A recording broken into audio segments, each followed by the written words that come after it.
Hello दोस्तों, आपका मेरे चैनल में बहुत बहुत स्वागत है। आज हम पढ़ेंगे अमीर खुसरो। तो देख लेते हैं सबसे पहले अमीर खुसरो का जन्म कब हुआ था। तो अमीर खुसरो का जन्म 1253 में यूपी के एटा ज़िले पटियाला गांव में हुआ था। ये अक्सर ये क्वेश्चन पूछ लिया जाता है। इनका वास्तविक नाम क्या था? देखिए इनका वास्तविक नाम अब्दुल हसन, कभी कभी अबुल हसन भी मिलेगा, ये दोनों राइट हैं। इनका वास्तविक नाम अब्दुल हसन था।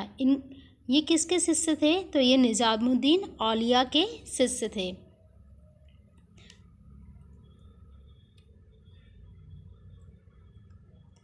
और जो आपका अमीर खुसरो है वो खड़ी बोली के प्रथम कवि या आदि कवि माने जाते हैं। यानी खड़ी बोली में सबसे ज़्यादा पहले काम किया किसने? अमीर खुसरो ने किया, इसलिए इनको आदि कवि या प्रथम कवि भी कहा जाता है। नेक्स्ट है आपका,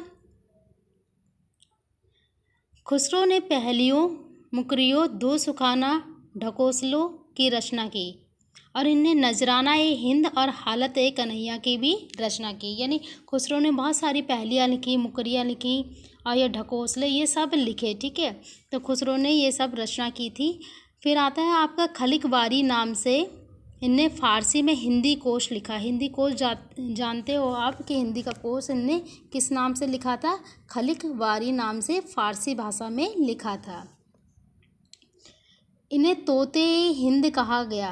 तोते हिंद की उपाधि किसके द्वारा दी गई इनको? अलाउद्दीन खिलजी के द्वारा इनको तोते हिंद की उपाधि दी गई। और तूती हिंद की उपाधि जो मिली थी, इन्हें खुसरो ने स्वयं को कहा कि तूती ए हिंद, स्वयं को अपने आप को कहा था। ठीक है, अभी देखिए बताया था कि इनको। फिर इनका आता है दरबारी कवि। ये किसके दरबारी कवि थे? अलाउद्दीन खिलजी के। आपने पद्मावत देखी होगी, उसमें अमीर खुसरो शायद दिखाया गया है मेरे ख्याल से, तो देख लेना। और इनके पिता का नाम था सैफुद्दीन महमूद। ठीक है, ये भी याद कर लेना कि सैफुद्दीन महमूद इनके पिता के नाम था। खुसरो एक सूफ़ी संत थे। क्या थे? अगर ये क्वेश्चन कभी कभी आ जाता है कि खुसरो क्या थे, तो एक सूफ़ी संत थे। अब देखिए ये संत नामदेव, जो महाराष्ट्र के एक संत थे नामदेव, उनके समकालीन थे कि उसी समय कहते ये भी थे और उसी समय नामदेव भी आपके थे। खुसरो की मृत्यु 1324 ईस्वी में हो गई। ठीक है, कब हुई? 1324। ये जरूर डेट इनकी याद करना कि जन्म कब हुआ और मृत्यु कब हुई। ये क्वेश्चन अक्सर पूछ लिए जाते हैं, खासतौर से साहित्य में तो पूछे जाते हैं। नेक्स्ट है आपका रामचंद्र शुक्ल। देखिए रामचंद्र शुक्ल ने इनके बारे में क्या कहा। यह आश्चर्य की बात है कि क्या खुसरो के समय तक भाषा घिसकर इतनी चिकनी हो गई थी जितना उनकी पहेलियों में मिलती है। देखिए रामचंद्र शुक्ल ने जब उनकी पहेलियाँ पढ़ी तो उनको ऐसा लगा कि शायद ये पहेलियों में जो उनकी भाषा थी बहुत सरल स्वभाव की हो गई होगी शायद, तो इसलिए उन्होंने कहा कि भाषा एक घिस के इतनी चिकनी हो गई जितनी पहेलियों में मिलती थी। यानी उस समय भाषा इतनी थोड़ा आपका भाषा अच्छी खासी यानी शुद्ध हिंदी का ज़्यादा प्रयोग किया जाता था।